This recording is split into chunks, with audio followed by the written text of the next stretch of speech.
আসসালামু আলাইকুম। জার্মানিতে এখন বাজতেছে রাতের 10টা। তো এখন আমি কাজ থেকে বের হয়েছি। এক্স্যাক্টলি কয়টা বাজতেছে আমি একটু দেখি টাইমটা।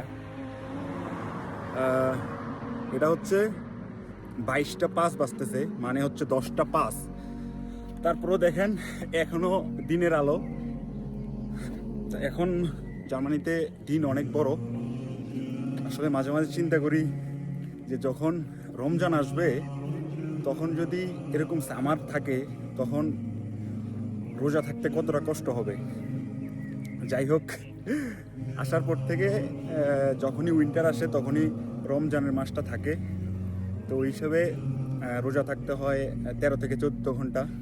কিন্তু এখন যদি রোজা থাকা লাগতো তাহলে রোজা থাকা লাগতো প্রায় কত 16 17 18 ঘন্টা মনে হয়। আমি কাউন্ট করলে বলতে পারবো এক্স্যাক্টলি, কিন্তু এরকম। এই তো মানে একটু দেখাইতে চাইছিলাম যে রাতে 10টা বাজে, এখনো দিন। আল্লাহ হাফেজ, আসসালামু আলাইকুম।